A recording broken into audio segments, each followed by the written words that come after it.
Hey everyone, welcome to Spilby. Let's talk about Jennifer Mistri's case against Asid Modi. तो 2023 में Jennifer ने आसिद मोदी जो Tarak Mehta show के एक प्रोड्यूसर है उनके against sexual harassment at the work place का केस फाइल किया था। अभी उस केस का वर्डिक्ट आ चुका है and Jennifer has won the case. Verdict में और क्या क्या मेंशन किया गया and how Asit Modi was found guilty इसके बारे में बात करेंगे। तो केस में आसिद मोदी के साथ साथ और दो नाम थे, सोहेल एंड जतिन बजाज का। जेनिफर मिस्त्री का पहला पॉइंट तभी ये था कि जब उसने शो छोड़ा उस वक्त तक जो भी एपिसोड उसने शूट कर लिया था उसका पेंडिंग अमाउंट ये लोग रिलीज नहीं कर रहे थे, प्लस वियर्ड क्लॉज भी वगैरह उसको साइन करने बोल रहे थे जिससे आगे इस इंडस्ट्री में उसके लिए काम करना मुश्किल हो जाता। और ये एलिगेशंस जो है ना वो तारक मेहता के दूसरे एक्टर्स ने भी आसिद मोदी पे लगाए हैं कि जब उन्हें शो छोड़ना रहता है तब कई सारे अनरियलिस्टिक डिमांड्स वो लोग रखते हैं, देन ही पेंडिंग अमाउंट रिलीज करेंगे ऐसा बोल के एक्टर्स को प्रेशराइज किया जाता है to sign. Even Shailesh Lodha ने भी 1 करोड़ से भी ज्यादा का एक लॉ सूट फाइल किया था अगेंस्ट आसिद मोदी एंड उसका भी वर्डिक्ट उनके ही फेवर में आया, he won that case. Similar allegation Jennifer Mistry की तरफ से भी देखने मिला।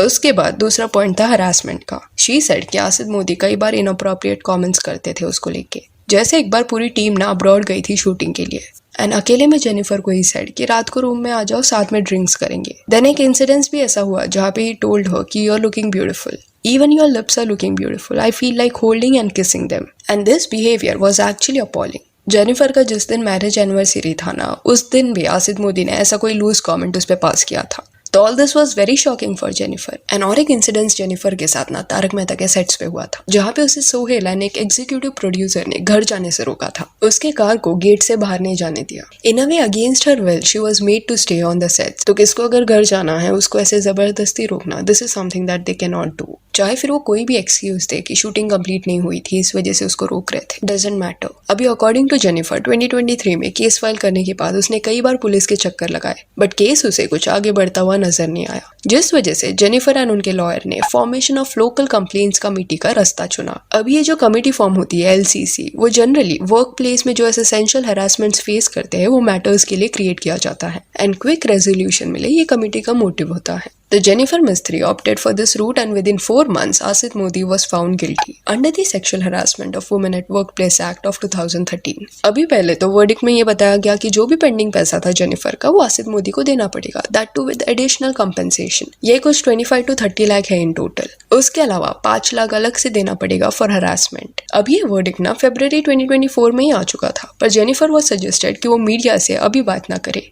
बट 40 डेज हो गए वर्डिक्ट आके, स्टिल जेनिफर को उनके पैसे नहीं मिले। इसलिए शी डिसाइडेड कि ये केस के बारे में वो पब्लिकली अभी बात करेगी एंड ये भी उनका कहना था कि this in a way clears that जो भी एलिगेशंस उन्होंने लगाए थे वो सच था एंड जस्ट पब्लिसिटी के लिए वो ये नहीं कर रही थी। Apart from all this she was somewhat upset also that Sohail and Jatin Bajaj के अगेंस्ट कुछ वर्डिक्ट में मेंशन नहीं किया गया है जबकि they also treated her badly. Then even verdict में ऐसा कुछ भी मैंडेटरी नहीं किया गया that Asit Modi have to apologise to Jennifer. अभी यू में थिंक कि कोर्ट ऐसा अपोलॉजी का वर्डिक्ट नहीं देता होगा बट ऐसा नहीं है, ऐसे भी वर्डिक्ट्स आते हैं जहाँ पे कल्प्रिट्स को पब्लिकली माफी मांगने के लिए बोला जाता है। मेनली ये सेलिब्रिटीज के केस में होता है अगर पब्लिकली कुछ इंसिडेंट्स हुआ है तो, जैसे गोविंदा के साथ हुआ था, उन्होंने अपने फैन को थप्पड़ मारा था एंड उस फैन ने जाके केस फाइल किया। तब कोर्ट ने ये वर्डिक्ट दिया था कि गोविंदा को पैसों के साथ साथ पब्लिकली माफी भी मांगनी पड़ेगी। तो माफी का जो एक्सपेक्टेशन था ना कोई अनरियलिस्टिक एक्सपेक्टेशन नहीं था जेनिफर की तरफ से, because she has suffered a lot from past few years. Plus Asit Modi जब भी इंटरव्यू देते हैं तब सिंपैथी कार्ड खेलते हैं एंड ये दिखाते हैं कि एक्टर्स कैसे उनको छोड़ के जा रहे हैं, जो शो ने नाम दिया है उसको बदनाम कर रहे हैं, खुद को विक्टिमाइज करते हैं।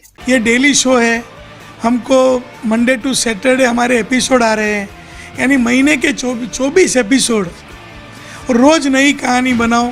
तो सारे कलाकारों का सपोर्ट भी चाहिए, उनका एक कमिटमेंट चाहिए, उनका प्रोफेशनलिज्म चाहिए।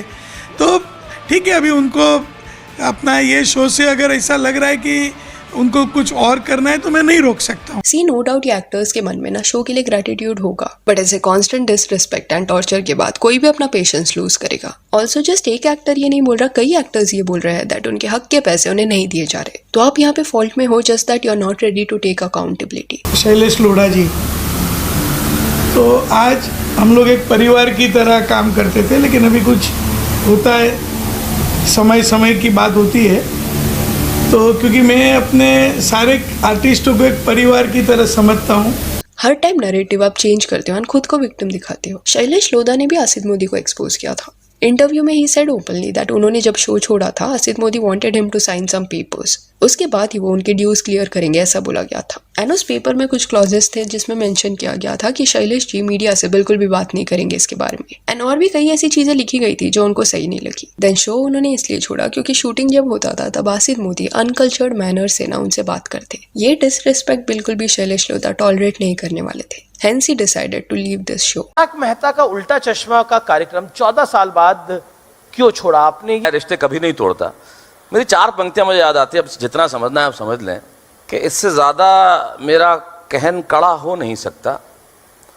कोई व्यक्ति सिर्फ धन से बड़ा हो नहीं सकता, और जिस इंसान में बुनियादी तहजीब न हो, मेरा स्वाभिमान उसके साथ खड़ा हो नहीं सकता। सिमिलर एक्सपीरियंस मोनिका का भी रहा है, जो बावरी का कैरेक्टर प्ले करती थी। सडनली उन्हें शो छोड़ना पड़ा, जिसके बाद जो भी उनके पेंडिंग ड्यूज थे वो आसिद मोदी से मांग रही थी। एंड ऑलमोस्ट 1 साल बाद भी उन्हें उनके पैसे नहीं मिले। बार बार इसके लिए उन्हें तारक मेहता के ऑफिस जाना पड़ता। एंड आफ्टर अ पॉइंट वहां पे उसे ह्यूमिलिएट किया जाने लगा, सेइंग दैट कि बार बार क्यों आ जाती हो। It was not just Jennifer जिसने ये सब फेस किया, और भी कई लोगों को मिसट्रीट किया गया है। जस्ट दैट वो केसेस में जब भी एक्टर्स ने एलिगेशंस लगाए तब Asit Modi tried to manipulate his audience by getting emotional during interviews. Shailesh Lodha को लेके उन्होंने ये बोला था कि शो छोड़ने के बाद डॉक्यूमेंट्स ही वो साइन करने को रेडी नहीं थे, इसलिए उन्होंने पैसे नहीं दिए। बट कोर्ट में उन्होंने वो सारे डॉक्यूमेंट साइन किए। ये भी बोला गया कि जो भी शैलेश जी इंटरव्यू में बोल रहे हैं वो सब बेसलेस एलिगेशंस है, ऐसा कुछ हुआ ही नहीं था। बट अभी जेनिफर मिस्त्री के केस का भी एक वर्डिक्ट आ चुका है। मे बी आसिद मोदी फिर से ये वर्डिक्ट भी ट्विस्ट करने का ट्राई करेंगे। सो yeah, that's it for this video. Do let me know कि आसिद मोदी पे जो ये केसेस लगे हैं पास्ट में, इस पे आपका क्या कहना है। And if you want you can follow us on Instagram, जिसका लिंक आपको डिस्क्रिप्शन में मिल जाएगा। और ये वीडियो अच्छी लगी तो लाइक एंड शेयर करें, और ऐसे और अपडेट्स के लिए चैनल को प्लीज सब्सक्राइब करें। Thank you.